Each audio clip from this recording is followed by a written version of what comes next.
Danny made his choice in the quiet of the cave. He sat alone in the chamber with the historical tablets, reviewing everything he had recorded about Echo and her people. The data was extraordinary. No surveyor had ever documented a living intelligent species on a Deathworld before. The scientific value was immeasurable. The financial reward would set him up for life. He deleted it all.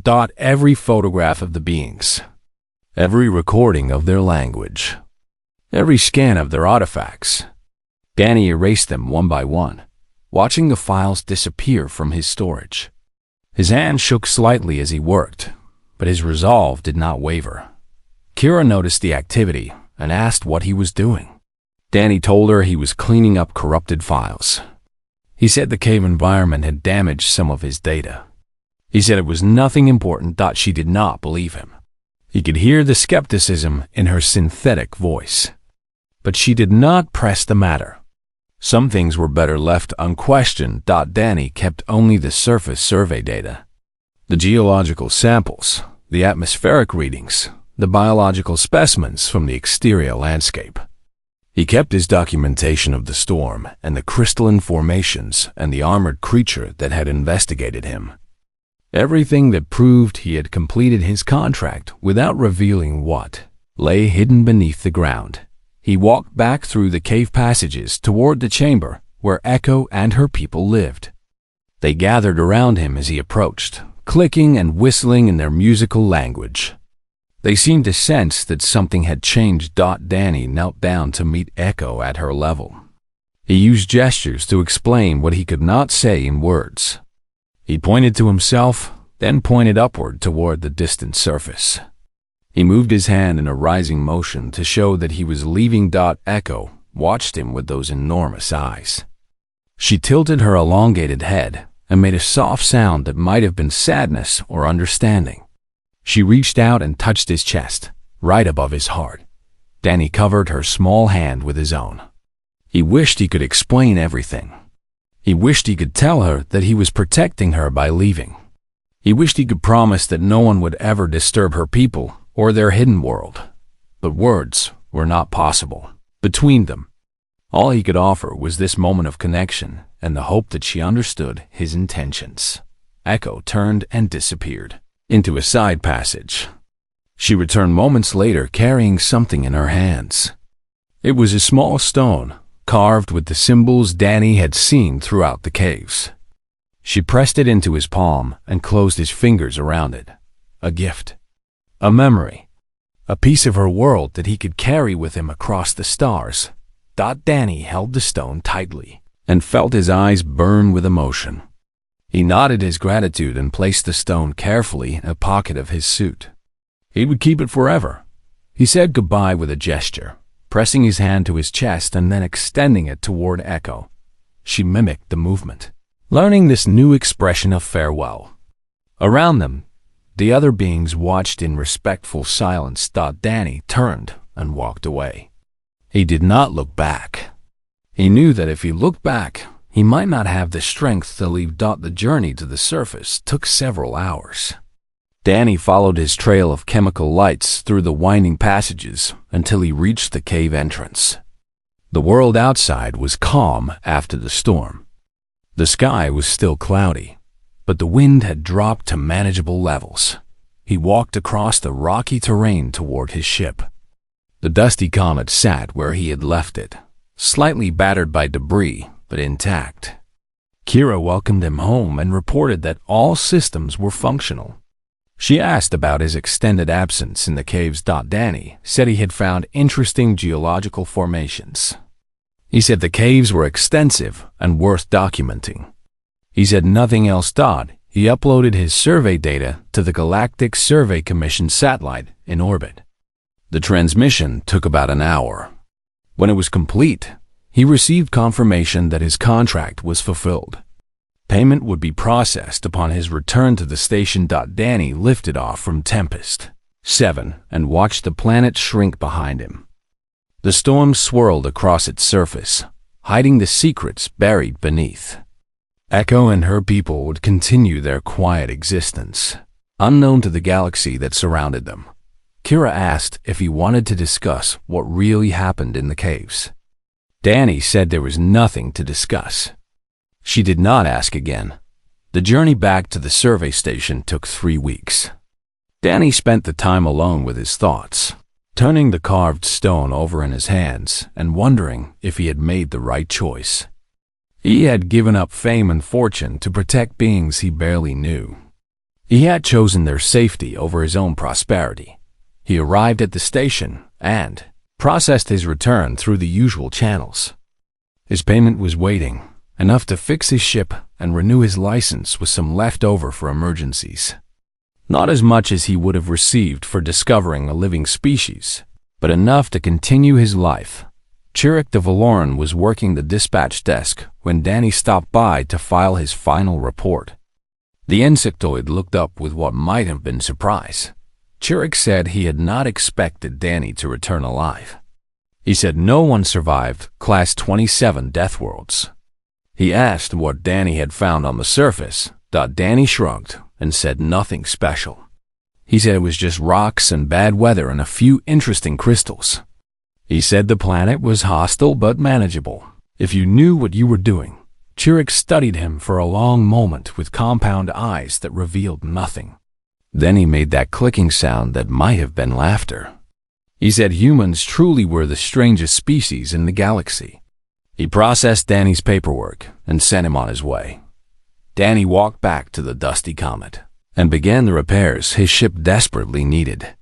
He worked slowly, enjoying the simple satisfaction of fixing things with his own hands. The carved stone sat on his console, watching him like a tiny guardian. Kira asked once more about the deleted files.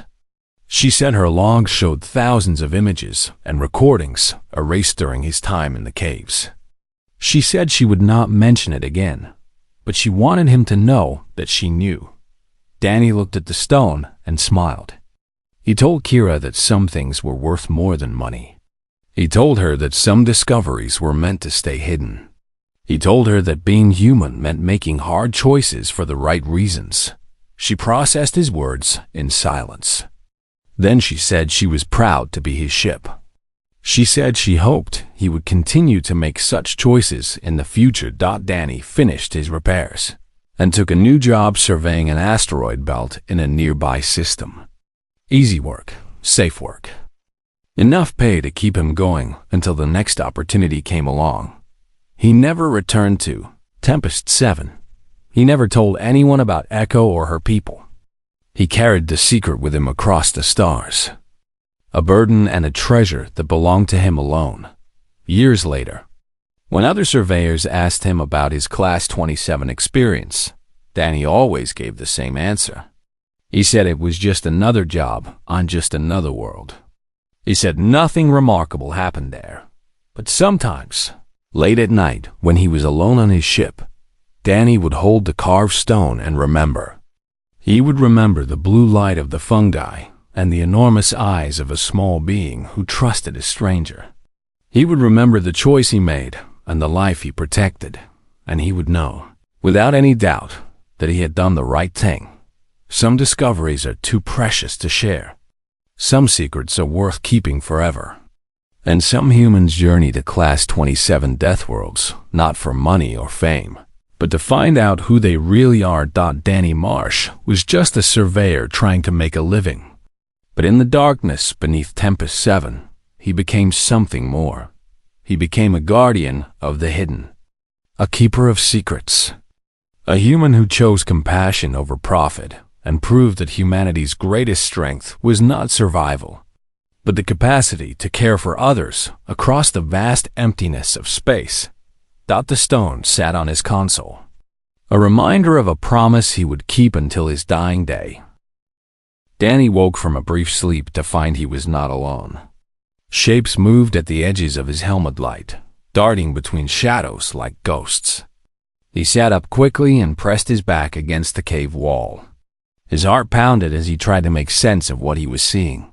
The shapes resolved into figures as they moved closer. They were humanoid, but clearly not human.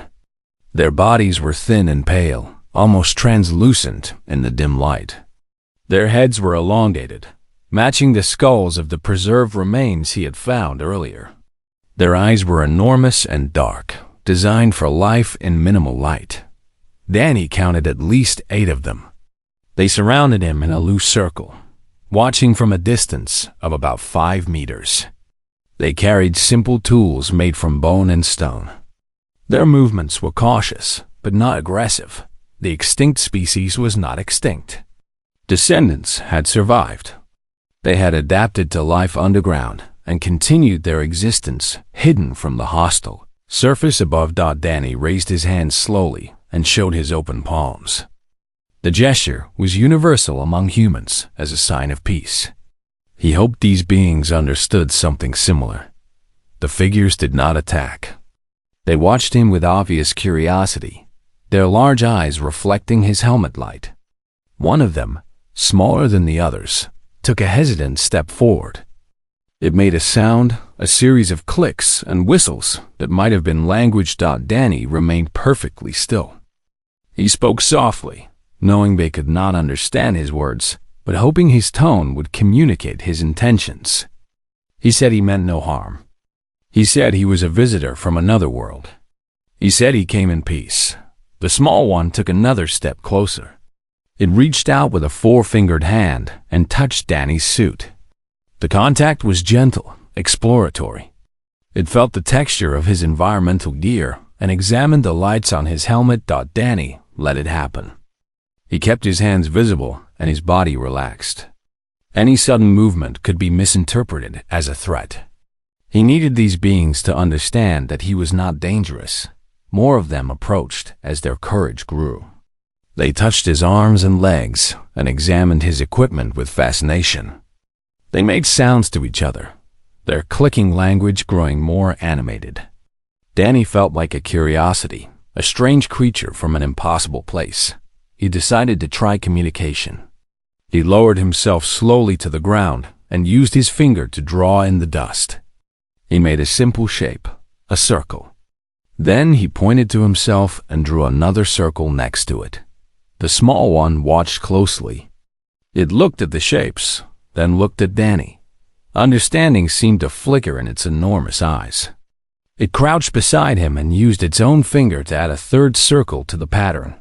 Danny smiled inside his helmet. Contact was possible.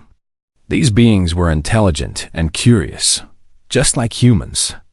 They could learn to communicate through gestures and symbols even without shared language. Over the next several hours, Danny attempted more complex exchanges. He drew pictures of his ship and pointed upward toward the surface.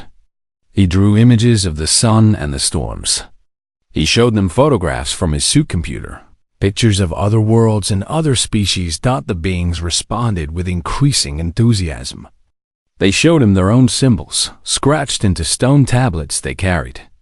They led him through the cave passages to other chambers where more of their kind lived. Danny counted perhaps 30 individuals in total, a small community surviving in the underground darkness. The small one who had first approached him seemed to hold a position of importance. The others deferred to her and followed her lead. Danny began to think of her as Echo in his notes, because she often repeated his gestures back to him with slight variations. Echo led him to a water source deep in the caves.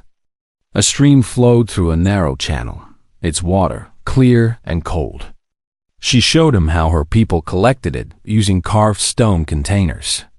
She demonstrated which fungi were safe to eat and which ones should be avoided. Danny was moved by her trust.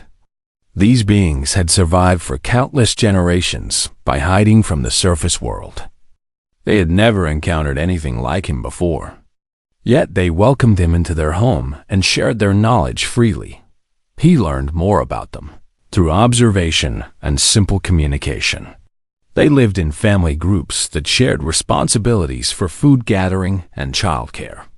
They had art and music, creating patterns on cave walls and making sounds with their voices and simple instruments.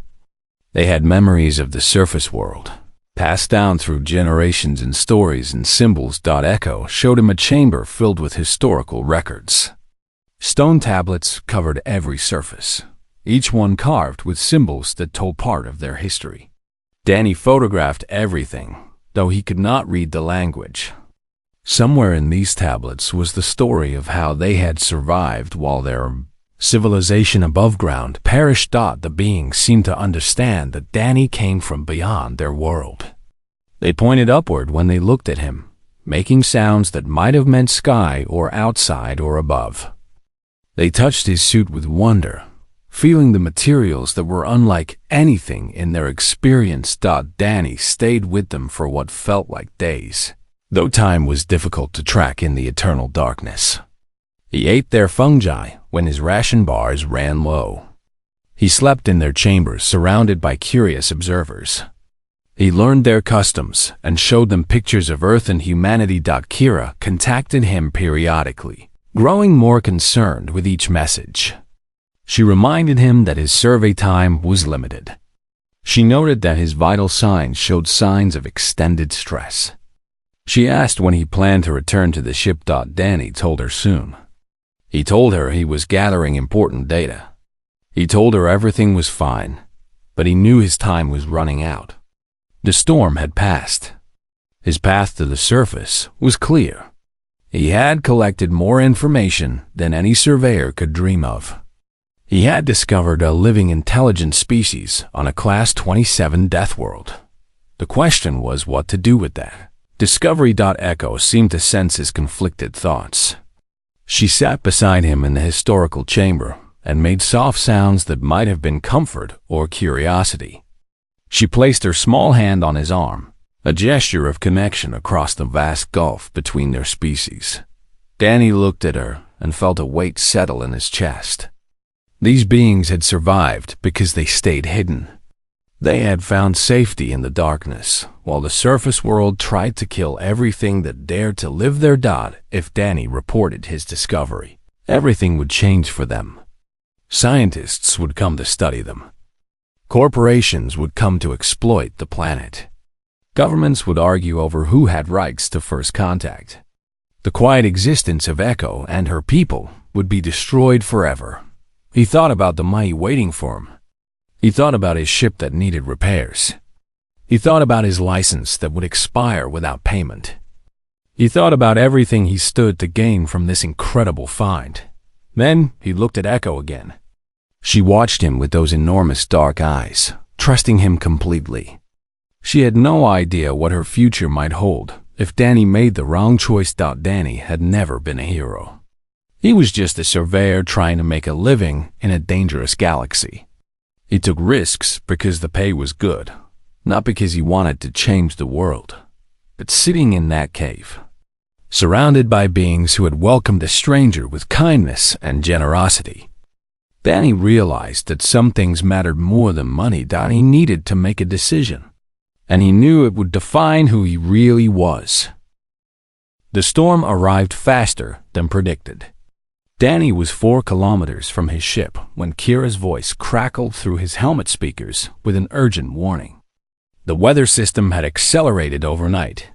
It would reach his position within 2 hours instead of the expected 8. He needed to move immediately. Danny abandoned his current survey location and started running toward the ship. Running was the wrong word for what he could manage. The heavy gravity turned every step into a struggle. His legs burned with effort as he pushed forward across the rocky terrain. Sweat dripped down his face inside the helmet. The sky darkened above him as the storm approached. The clouds rolled in like a wave, swallowing the weak sunlight and replacing it with an angry gray ceiling. Wind began to pick up, first as gentle gusts and then as sustained force that pushed against him like a physical wall. Kira updated him constantly. Wind speed at his location was climbing past 100 kilometers per hour. The main storm front was still 20 minutes away. Temperature was dropping as the clouds blocked the sun. She calculated that he would not reach the ship before conditions became too dangerous. Danny did not waste breath on a response. He focused everything on moving forward. His boots slipped on loose gravel. His suit strained against the wind. Every minute felt like an hour of punishment. The wind hit 150 kilometers per hour, and Danny knew he was in trouble. He could barely stay on his feet. The main storm was visible now, a wall of darkness stretching from horizon to horizon.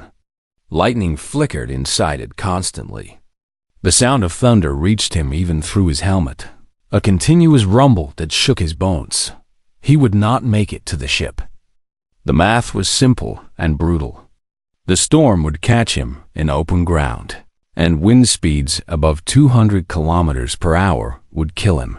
Regardless of how good his suit was, Danny looked around desperately for shelter. The rocky landscape offered few options. Then he spotted a dark opening in a hillside about 500 meters to his left. A cave. It was his only chance. He changed direction and fought his way toward the cave entrance. The wind screamed around him, throwing dust and debris against his visor. Visibility dropped to almost nothing. He navigated by memory and instinct, keeping the dark shape of the hillside in front of him.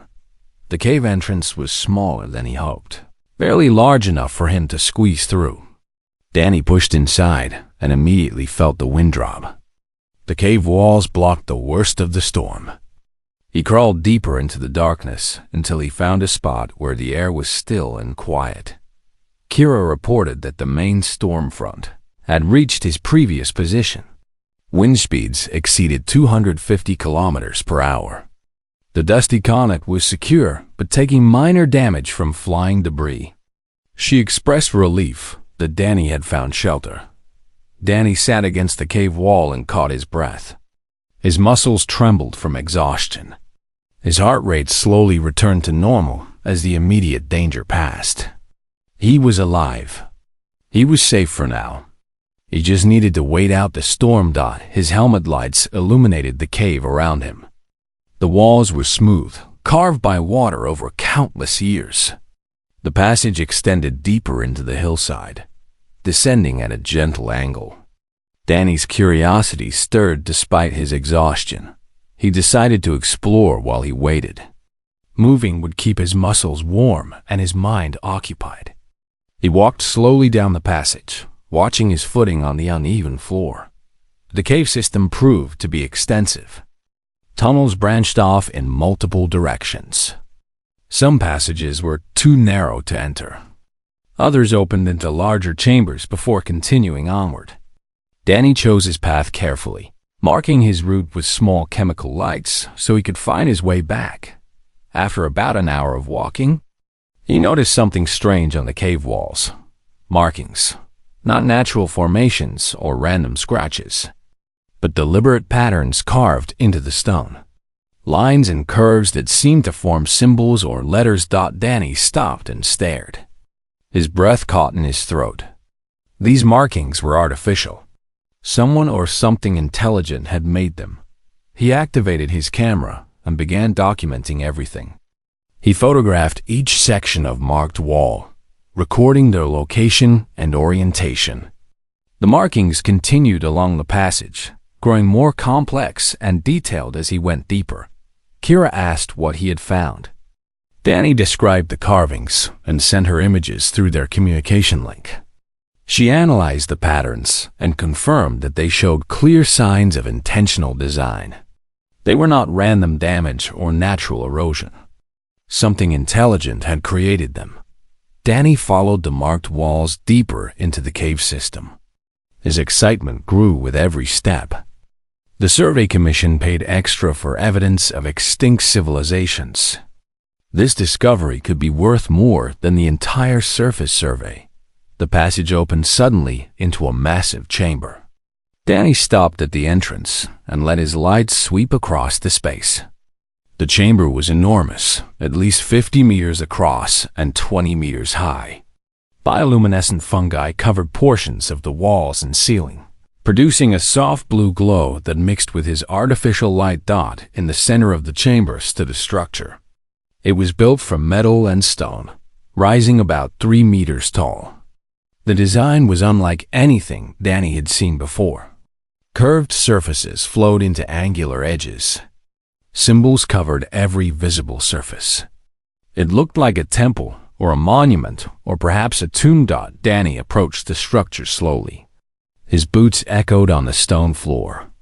The blue light from the fungi cast strange shadows across everything. He felt like he was walking through a dream. The structure contained alcoves arranged in a circular pattern. Inside each alcove rested the preserved remains of an alien being. They were small, roughly a meter tall, with elongated skulls and bodies built for a different gravity. Their hands had 4 fingers each. Their eye sockets were large and empty. Danny counted 12 sets of remains. 12 individuals from a species that had lived on Tempest 7 long ago. A species that had built structures and created written language and then vanished from existence. He documented everything with careful precision. Every angle of the structure, every set of remains, every symbol carved into the walls and floor. This was the discovery of a lifetime. This was history preserved in stone and bone. The storm raged outside for 16 hours. Danny spent that time exploring the chamber and the surrounding passages. He found more artifacts, tools made from bone and stone, containers that might have held food or water, fragments of what could have been clothing or decoration. He ate ration bars from his suit, supplies, and rested when exhaustion demanded it. His mind raced with questions about the extinct civilization. How had they lived on such a hostile world? What had killed them? Why had they built this monument deep underground? Kira reported that the storm was finally passing. Wind speeds were dropping. The path back to the ship would be clear within a few hours. Danny looked around the chamber one last time. He had collected more data than he ever expected. The surface survey was almost forgotten. This underground discovery would make him famous throughout the galaxy. He began the long walk back toward the cave entrance, following his trail of chemical lights. The storm had changed everything. What started as a dangerous job for money had become something far more significant. Danny did not know it yet, but the greatest discovery was still waiting for him in the darkness. The dusty comet dropped out of jump space, and Tempest 7 filled the viewport. Danny stared at the planet and felt his breath catch in his throat. It was beautiful in a terrifying way. Swirling clouds of gray and brown covered most of the surface. Lightning flickered constantly within the storm systems, creating a light show that never stopped. The planet looked angry, like it was warning visitors to stay away. Kira ran her sensors across the planet and reported her findings. Surface temperatures range from 30 to 60 degrees Celsius depending on location and time of day. Wind speeds in the visible storm systems exceeded 250 kilometers per hour. Seismic activity was detected in multiple regions. The atmosphere was breathable but contained sulfur compounds at dangerous concentrations. Danny nodded and began plotting his descent. He had identified a landing zone near the equator where conditions were relatively stable. The word relatively did a lot of work in that sentence. By galactic standards, the zone was still deadly. By human standards, it was merely challenging. He guided the ship into the upper atmosphere and immediately felt the turbulence. The dusty comet shook and rattled as it pushed through layers of violent air. Warning lights flickered across the console. Kira announced that wind shear was approaching dangerous levels. Danny gripped the controls and kept the ship steady. He had flown through bad weather before. This was worse than anything he had experienced, but the principles were the same. Stay calm, make small corrections. Trust the ship to hold together. Lightning struck the hull twice during the descent. The first strike made Danny flinch. The second one barely registered. He was too focused on the landing to worry about anything else. The clouds parted as he dropped below 10,000 meters. The surface of Tempest 7 appeared beneath him.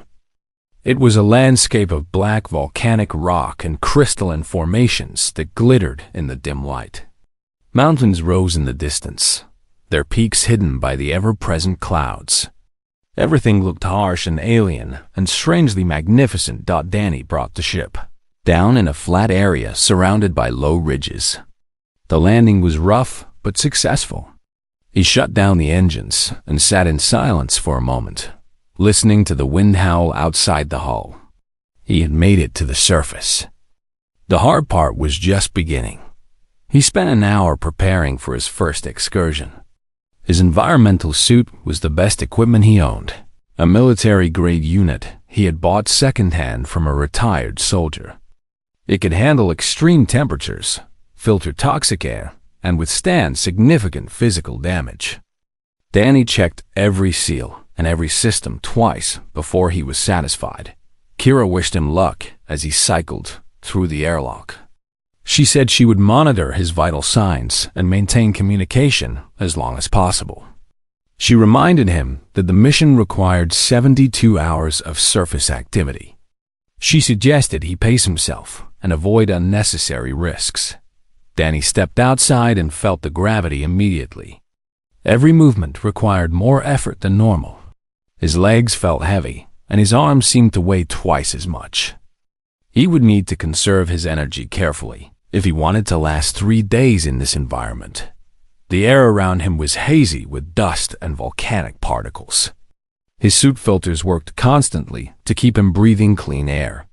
The temperature inside his suit was comfortable, but he could feel the heat pressing against him from outside. The planet wanted him dead. He could sense it in every gust of wind and every rumble beneath his feet. Danny began his survey work methodically. He collected soil samples and rock specimens. He set up atmospheric sensors to record data over time. He photographed everything and tagged each location with precise coordinates. The work was slow and exhausting, but he fell into a rhythm as the hours passed. The landscape around him was more varied than he expected. Between the black volcanic fields, he found areas of crystalline growth that reflected light in strange colors. Some of the crystals were as tall as he was. Others formed delicate structures that looked like frozen flowers. Danny had never seen anything quite like them. He transmitted his findings to Kira regularly. She confirmed that the data was being recorded and would upload to the Survey Commission's satellite when they returned to orbit. She noted that his heart rate and body temperature were elevated, but within acceptable ranges.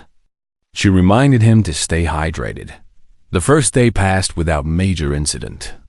Danny returned to the ship as the local sun began to set. The darkness that followed was absolute. Without the sun, Tempest 7 became a world of shadows and strange sounds. The wind carried noises that might have been distant thunder or something else entirely. Danny ate a meal and slept for 6 hours. His body ached from the constant fight against the heavy gravity. His dreams were filled with images of the alien landscape and the storms that swirled. Above it, the second day brought his first encounter with local wildlife. Danny was exploring a rocky valley about 3 kilometers from his ship when he noticed movement near a cave opening. He stopped walking and raised his camera to get a better look. The creature that emerged was unlike anything in his experience. It stood roughly as tall as an earth bear, but its body was covered in thick armored plates that overlapped like scales. 6 powerful legs supported its bulk. Its head was blunt and eyeless. With sensory organs, Danny could not identify scattered across its face, and chest. Danny remained perfectly still. His training had taught him that most predators ignored unfamiliar prey. He did not smell like anything the creature had eaten before. It did not move like its usual targets. With luck, it would lose interest and leave him alone. The creature approached slowly. Its nostrils, located on its chest rather than its face, flared as it sampled the air. It circled Danny once, then twice, coming within arm's reach on the second pass. Danny could see the texture of its armor up close. He could hear its breathing, a deep rumbling sound that seemed to come from multiple lungs. For a long moment, nothing happened. The creature studied him with whatever senses it used to understand its world. Danny studied it back, memorizing every detail for his report. Then the creature lost interest. It turned away and lumbered back toward its cave, disappearing into the darkness without a backward glance. Danny exhaled slowly and realized his hands were shaking. His heart pounded against his ribs like it wanted to escape.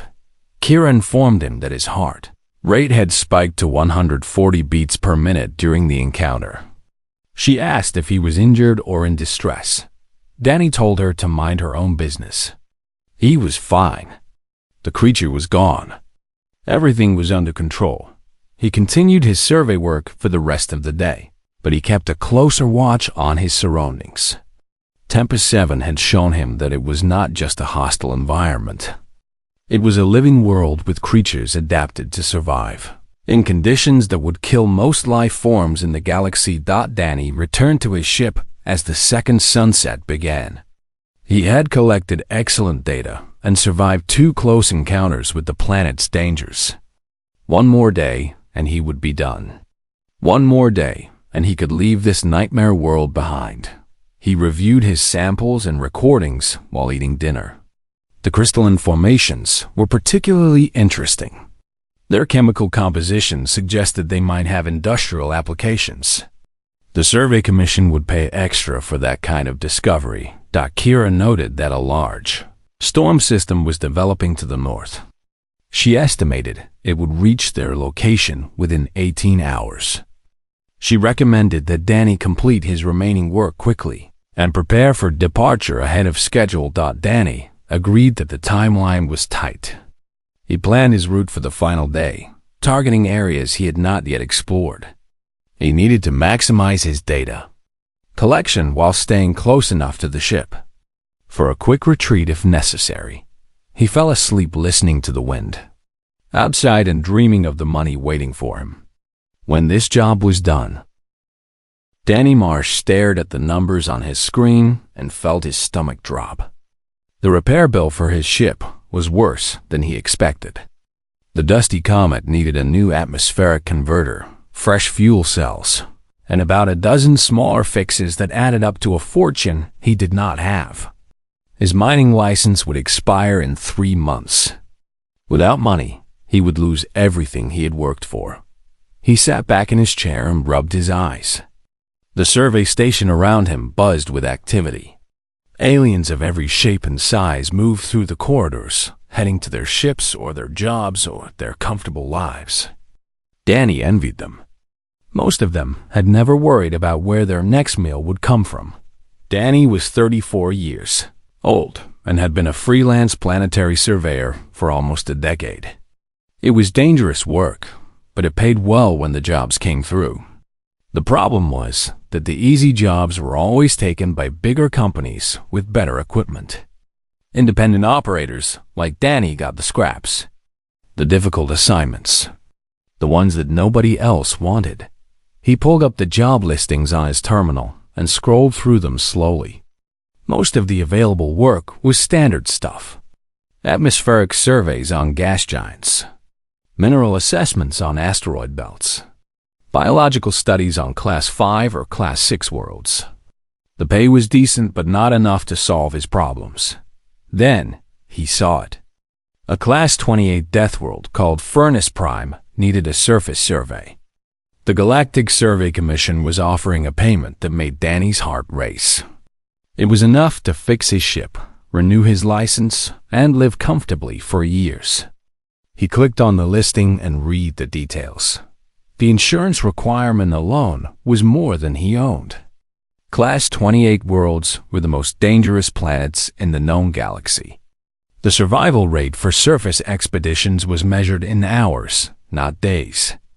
Even with the best equipment money could buy, the odds were terrible. Danny closed the listing with a sigh. He kept scrolling and found another option. Tempest 7, a Class 27 Deathworld with slightly better odds. The pay was still excellent, though not as impressive as Furnace Prime.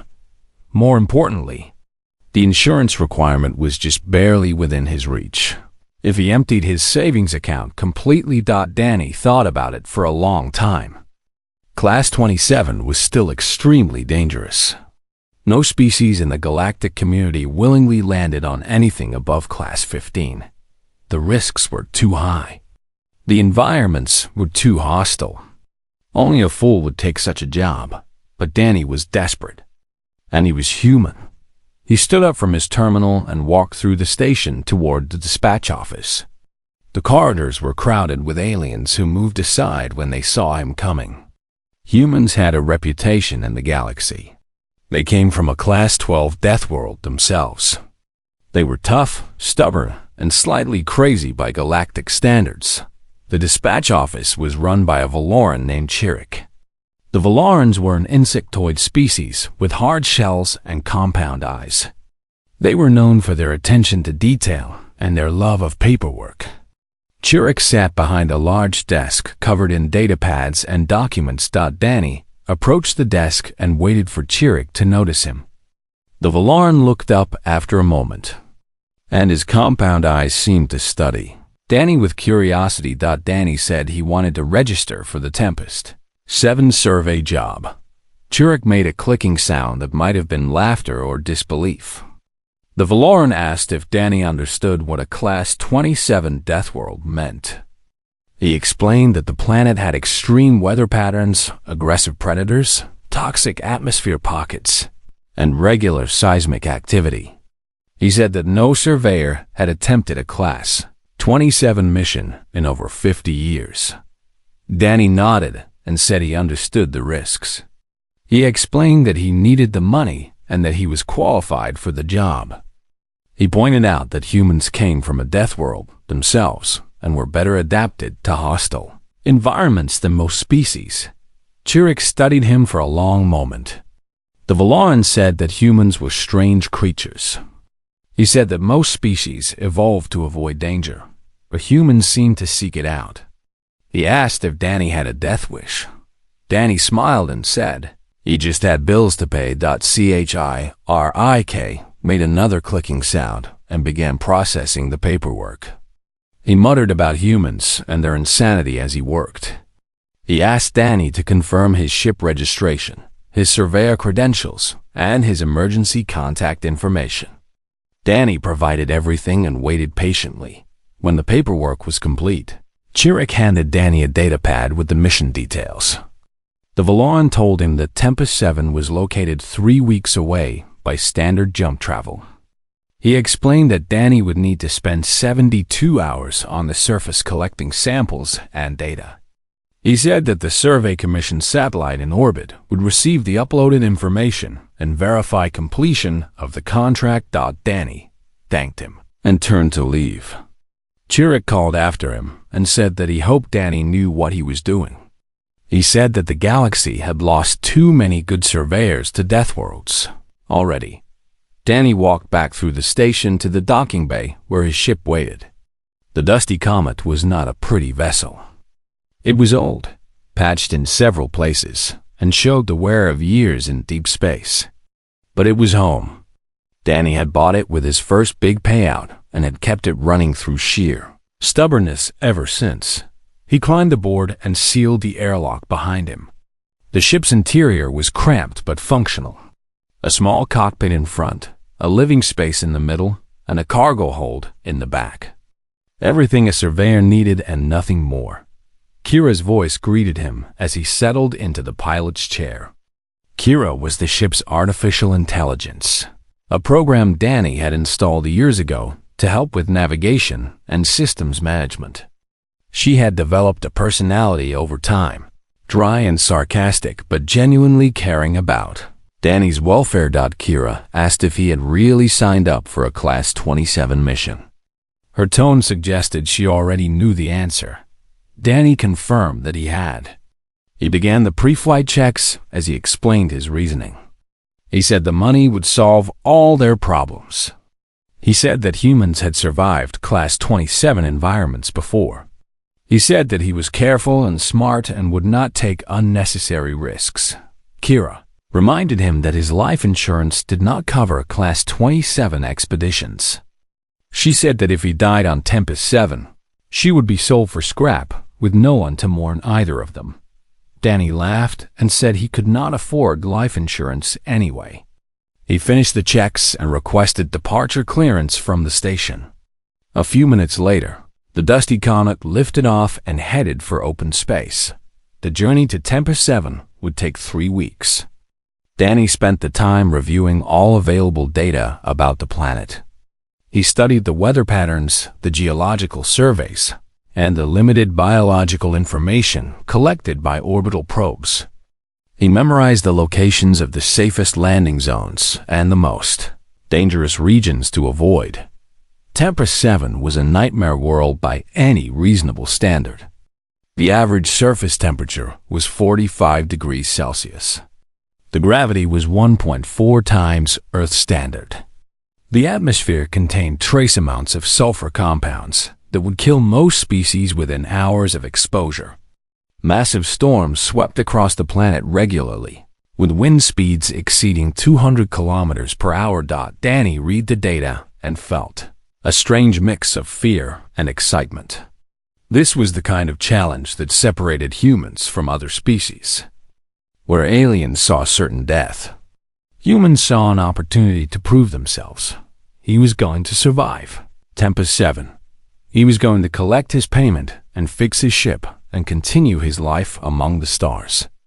He refused to consider any other outcome. Kira watched him study the data and said nothing.